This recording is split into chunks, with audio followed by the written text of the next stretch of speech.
Hello, Top Fan Rivalry followers. It is time. It is time for another Tigers Town talk with my co-host Harmony. How the heck are you doing? I'm good. How are you? I'm not going to complain. I mean, still enough time in the day to mess it up. So, you know, we'll see. Give me some time. Give me some time. And if you ask baseball sidekick or side chick, whatever you want to call her, I'm sure she'll give you 10 reasons of why I've already missed the day. But whatever. Boys will be boys, girls will be girls, right? Yep. I mean, how many times do you tell your husband that he's wrong? Consistently, all the time, right? He wakes up and he did that wrong. Yeah. So it's just the way it works, right? Right.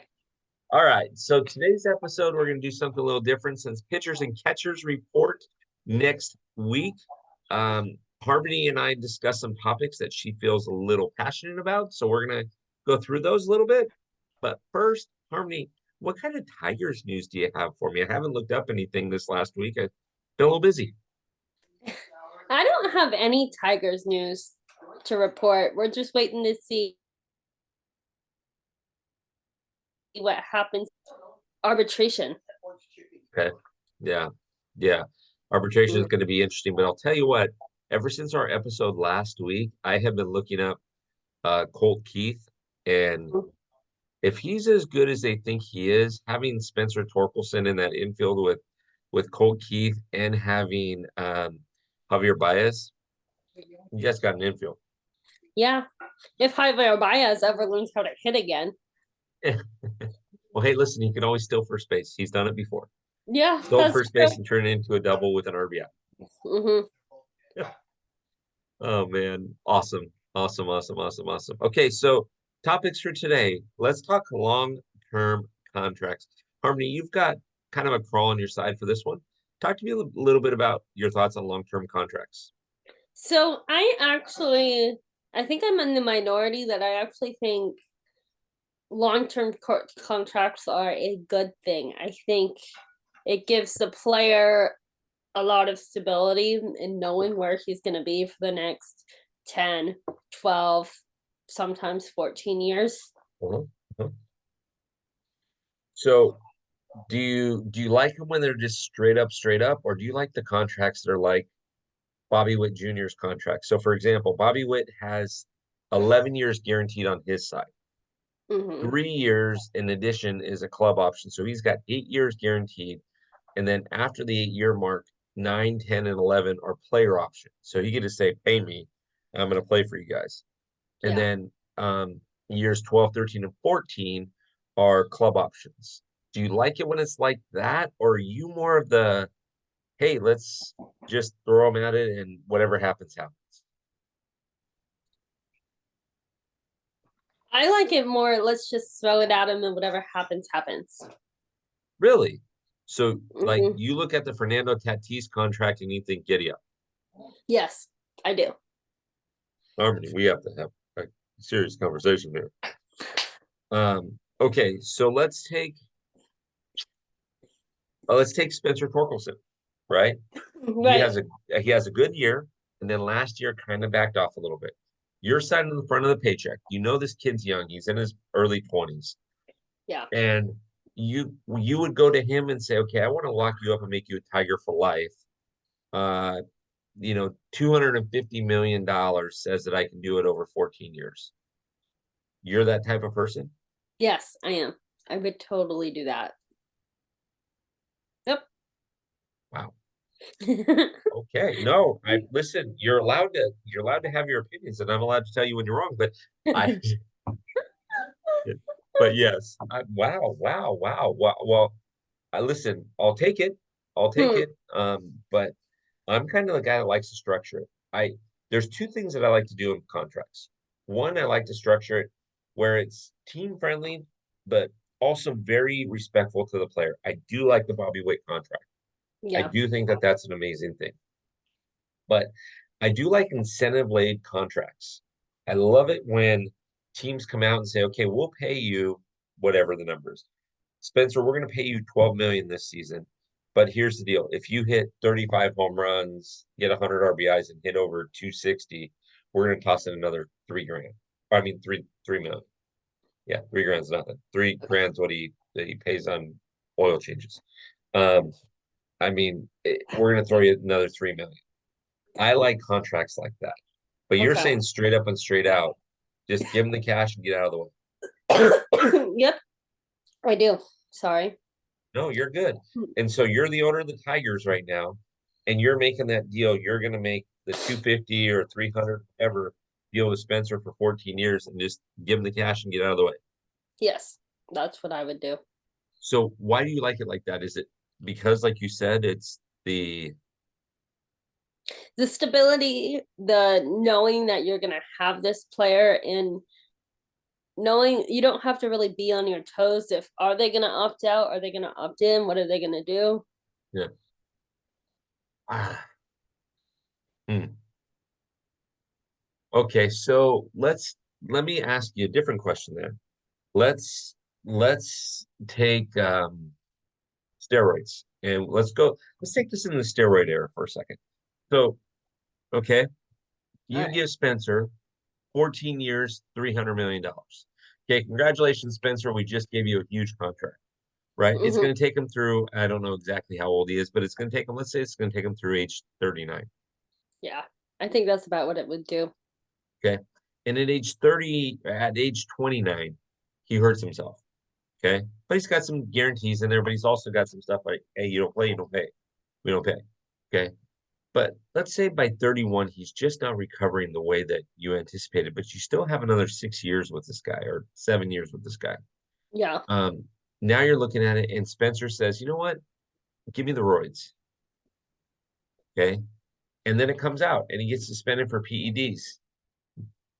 Like, uh, it's scary, isn't it? So talk to me a little bit about the steroid era. So the steroid era, for those that don't know, it was really from like 94 to 2004, that 10-year gap right there, or that 10-year. Mhm. And you had players like Mark McGuire and Sammy Sosa doing the home run chase. Just real quick, Bill, have you been in the Hall of Fame? I've not. It's on the bucket list. Okay. So in the Hall of Fame, because I have been there, there's actually a huge display, and you wears jerseys in a display talking about the home run chase. And basically how they made baseball fun again. They made baseball pleasurable again, but they were cheaters. Yep. So I mean, is what they did good for baseball in the long run? So here's the thing. So I got you by a few years. Okay. I Mm-hmm. remember the strike year of 94. Okay. Yeah. I remember thinking, okay, well, they had a bunch of strikes in the 80s and 70s. Baseball always bounced back. We won't lose. We'll end up having two separate, like first half, second half, like they did in 81, right? We'll be fine. Well, when it was announced that the season was canceled, that was tough on me. That was the year I graduated high school. And that was tough because I was so used to having October baseball, even if the Dodgers weren't in it. I was used to having October baseball. And the Dodgers looked good that season, by the way.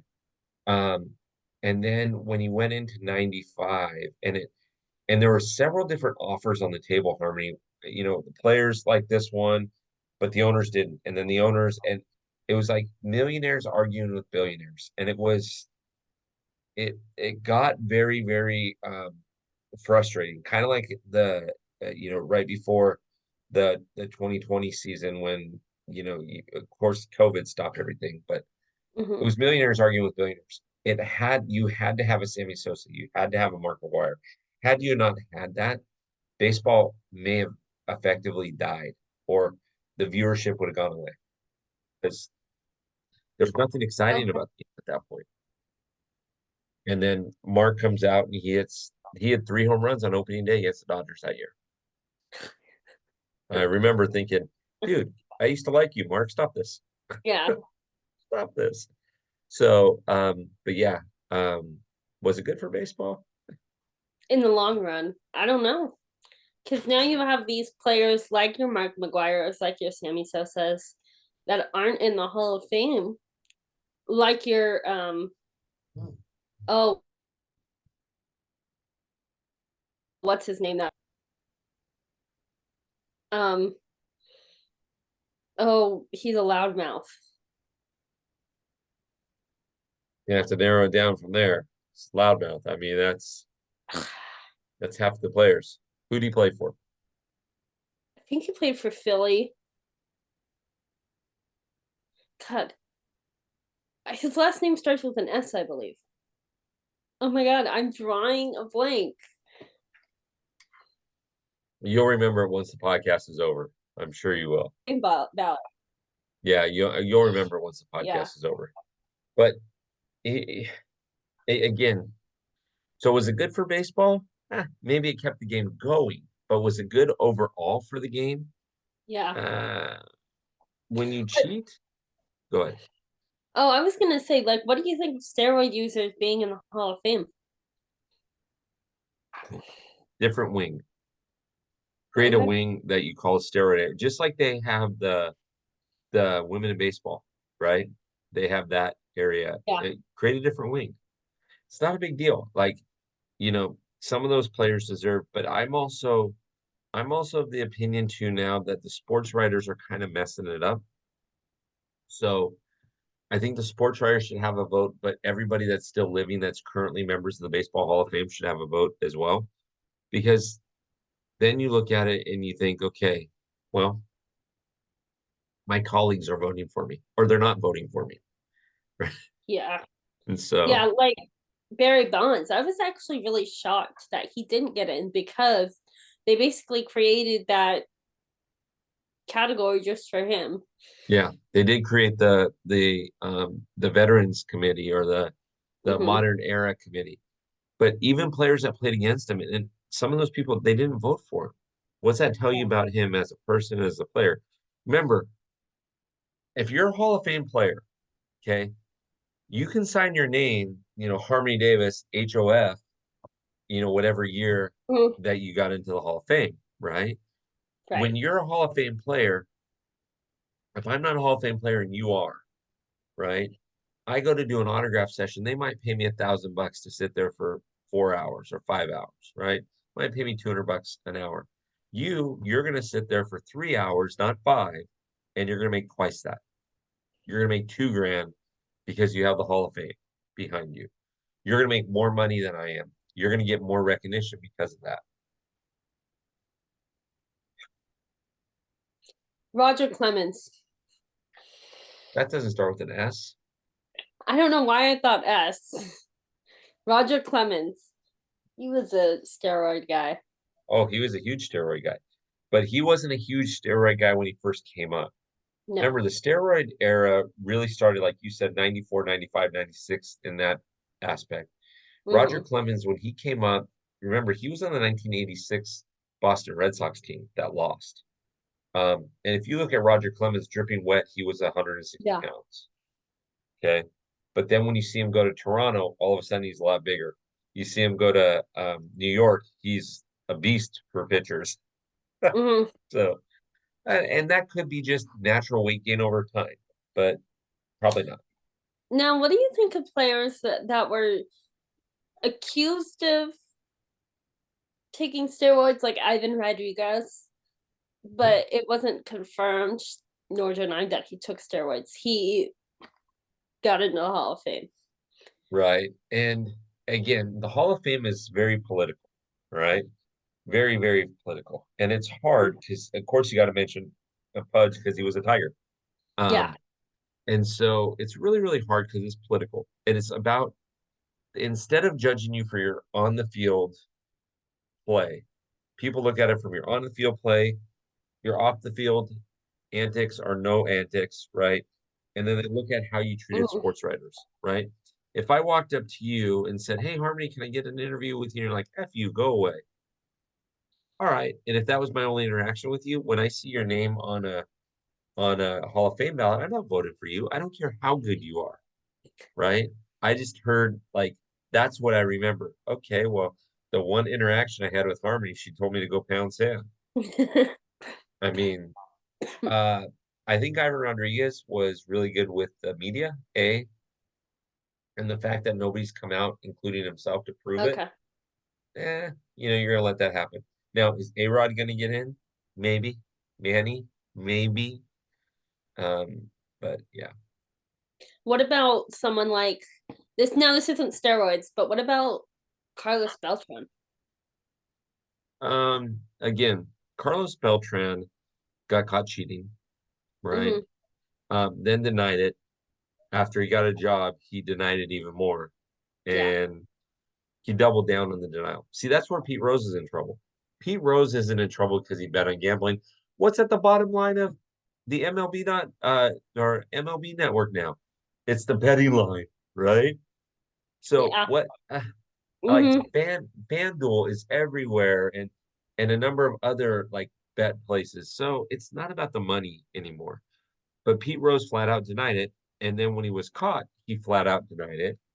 And then when Yeah, he was caught again, he flat out denied it. And then he wrote a book saying how he did it. So eh, it's hard yeah, to have a lot of sugar for him. But I mean, same thing, same concept. yeah. I think if you're gonna let one cheater in, you gotta let them all in. So let the 1919 Black Sox in. Let the let all the Barry Bonds in. The saddest thing about Bonds, I think, is that if he didn't take steroids, he would have been a first ballot Hall of Famer. 100%. Um, 100%. That skinny little scrawny 165-pound dude could yeah, hit the ball and could run like the wind. The guy would end up having probably 450, 500 home runs. He would have probably stolen 600 bases in his career. He would have been a first ballot guy. yeah. But This somehow or another, that flight from Pittsburgh to San Francisco, he gained 3 hat sizes and an yeah, attitude, huge amount of muscles. So yeah. yeah, yeah, I'm But not. I also think there are people that need to be in that weren't steroid users. Go ahead, get your boot card out. Bill, Jeff Kent. Where is Edison boy. Jeff He's an Kent? Edison Charger. It's not going to happen. Well, we know the one writer that would keep Jeff. Yeah, Edison Chargers don't belong in the Hall of Fame. So he's an Edison Charger. Yeah, I mean, Yeah. even like Big Poppy, I think was popped was popped once, and he's in the Hall of Fame. Yeah. But that was in Minnesota under a very bad Minnesota team, and nobody was paying attention to him. And he wasn't really that good back then. He No, wasn't good in Minnesota. So if you talk to Minnesota Twins fans, no, they're sorry guys, I hate the Twins. what's that? I said, thank goodness he wasn't good with the Twins. I hate the Twins. Yeah, of course. But if you ask Twins fans, they're still mad that he got let go. They're like, we should have kept him. Well, he sucked when he was with you guys. That I mean, you guys traded him for fungal bats and batting practice balls, and then all of a sudden he's really, really good. Maybe a Yeah. fresh scenery needed to happen. Who knows? Exactly. Mm. Yeah. It's like when we traded Pudge for favorites, but I was sad to see Pudge go. Yeah. Pudge will always be a Ranger, right? But it was tough. I mean, watching him as a Marlin, watching him as a Tiger, but he elevated the game. He was one of those guys that he can go to any team and make the team better because what are you gonna say to him? Sorry, you're not that good of a catcher. Oh, okay, all right. Hmm. You know, uh, I'll pass on that. So yeah, I mean, same thing with Derek Jeter. Same Yeah. thing. Like if Jeter was got traded from the Yankees or ended up someplace besides the Yankees after a while, he just make that team better, and nobody can say anything different. Yeah. I'll, I'll quote my friend, my co-host Harmony, and I'll say I'll fight you on that one. So, Yeah. I'll fight anyone. yeah, there you go. Here we go. Mhm. All right, so we talked steroid era. We talked a little bit about the Tigers. Talked steroid era. We talked long-term contracts, which I'm still surprised that you just well write the blank check. But hey, you gotta do what you gotta do, sister. It's up to you. Do So you know who actually had the first, what was called the first big contract? yeah, Nolan Ryan. sort of. Yes, $1 million guy first, but the first out of this world insane contract was from A-Rod. 10 years, 200 million. Yeah. Yeah. But Nolan Yeah, Ryan that was was. the first guy to get $1 million a season. Mhm. Yeah. Well, that's why I said the first big contract, and I put it in quotes. Yeah, I thought you were talking about A-Rod since we have been talking about A-Rod, but whatever, make you look bad. It's okay. It's cool. Hey, you know what? It's not often I get to make you look bad, so. I see how you roll. I see. Put up the Dukes. Put up the Dukes. So, all right. Well, I think we've nailed it down pretty good. So, Harmony, couple things that everybody needs to know, right? This is episode 5, which means this is the last one in YouTube. I'm so sorry you guys want to chase us. Go to topfanrivalry.com. Click onto there. There is a discount code, Harmony. What the heck is that discount code called? Tiger Town, all capital letters, no spaces. That's right, Tiger Town. Exactly. No spaces, all capital letters. Here's what you're going to see in that locker room. You're going to see Harmony and I going forward every week after this week. You're going to see us going forward on there. Not only are you going to see us there, but you're going to see all kinds of fun articles, content. It's crazy what's back there. Plus, you get a bunch of just different locker room experiences. You get discounts on a bunch of stuff. I mean, heck, you go back there and you want to buy some merchandise and you just log into your locker room and you get a 10% discount. So why not? Right. Why And at not? some point, Harmony and I will be together in Detroit. We'll watch a game, we'll do something, we'll cause a little bit of havoc. When it gets really bad, I'll just point to the people and say it's her fault. Like I'm with, I'm It's always not with her, I'm with these crazy people, but it's her fault. yeah. All right, Harmony, you ready to go on? And next week it's all about the locker room, right? Right? And pitchers and catchers report. Yes, the long national nightmare is over. I'm excited. Yeah. All right. Thanks for joining us all. We will get you another Tigers Town talk next week. We'll have some more Tigers information. Today there wasn't a lot to report on, so Harmony says, let's talk about these topics. Okay, Yeah. that's fine. So, and I think we did them good, right, Harmony? Right? All right. We will talk to you later. See you later, Top fans. Bye, guys.